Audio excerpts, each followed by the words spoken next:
let's take a look at There Sleeps Titania by William Alwyn. In terms of tonality, we're definitely in the key of G, and it's G major. We start with a major sound, don't we? And it ends very much with the same sound world, G major, with that added sixth, the E added in as well. But throughout the piece, he's playing with other ideas. In bar 5, we are hearing G minor sound creeps in before it reverts back to major. In bar 10, we have a G Dorian feel. And it's this careful shift between major and minor and modal sounds that help to give the character to this piece. Another thing we're going to have to think about a great deal is the pedal, which I can't show you, but I will, as we go along, explain what's going on. Quite often the pedal is held for long periods of time over a few bars. And at other points, where we might want to use it, he is asked for no pedal at all. And I think it would be worthwhile following very strictly the pedal markings that are indicated. He's obviously worked through that thinking for us. So let's go from the very top, nice and slow so I can talk through, and let's see what we discover. So he starts off with that sound world. It's a G6 chord, or a G pentatonic scale, one might think of it is as well. So the pedal is down, and he's linked them in groups of 3, hasn't he, to give it that slight da da da da da da da. Even with the pedal down, we can hear that.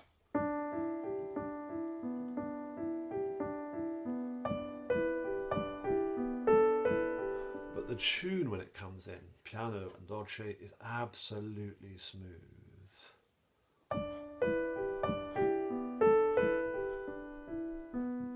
Bit of a lean on that one. And on that one too. Those tenuto signs with a bit of a lean. And note well the pedalling there that he's indicated. Pedal down.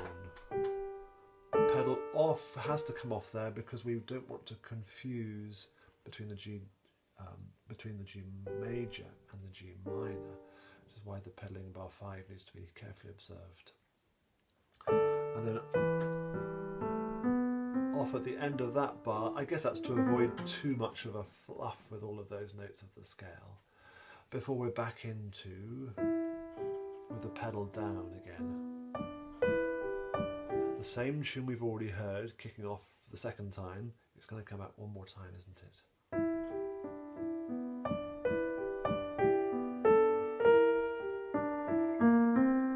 And here we now need to hold on to that D whilst we play these thirds.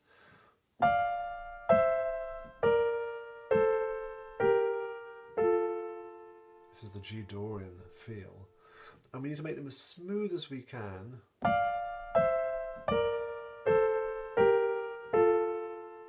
Without using the pedal. And we don't want pedals so that we avoid any sort of smudging of notes. And that's going to be quite tricky to do.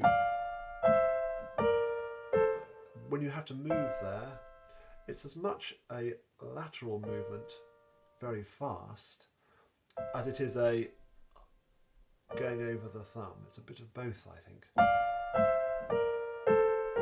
It's going over the thumb very quickly and making sure that the notes really are together. Especially here, you might end up, listen out for that.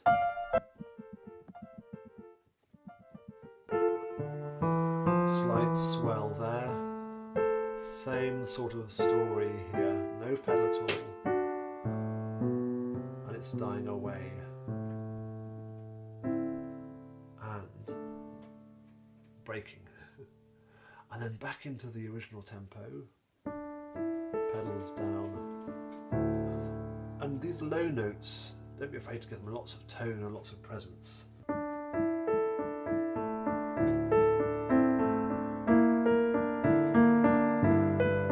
And there's all gradually growing, isn't it, to arrive at bar 19 with a sense of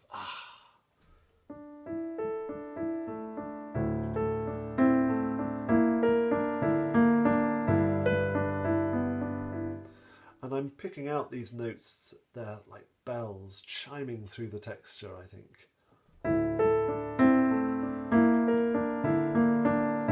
There we are.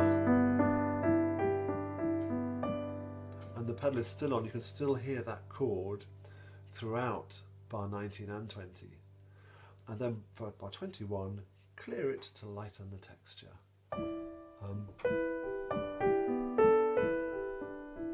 Pedal off again. And can you hear those leans? Da da da. Yeah. And then bar 25, we arrive.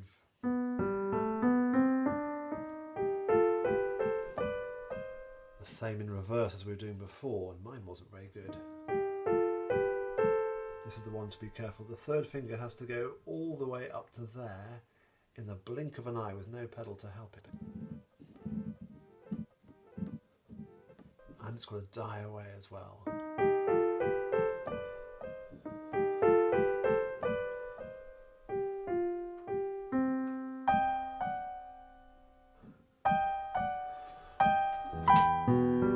And I think we can really, as it says, allargando, really stretch ourselves out, broaden out the sound, the texture, the more volume, everything. No pedal, but you can still hear that one, I hope. Quick swap of finger there. And there will be a tiny gap after that chord before the final idea. And I arrive on 5 and 1 at that chord, not 5 and 2, because of what's happened before.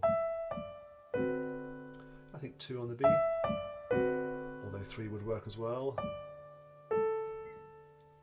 And that would just be too awkward. Morendo. Dying away. And those slurs linking on into nothingness, hold them with a pedal until you feel it's time to close and end the piece. So the difficulties here is working out those thirds, making sure those parallel thirds are together. It's thinking very carefully about the pedal, that in my videos here I'm not showing you very well, but do watch carefully what it says in the score. And use of major, minor, modal ideas to create this dreamy atmosphere in this piece.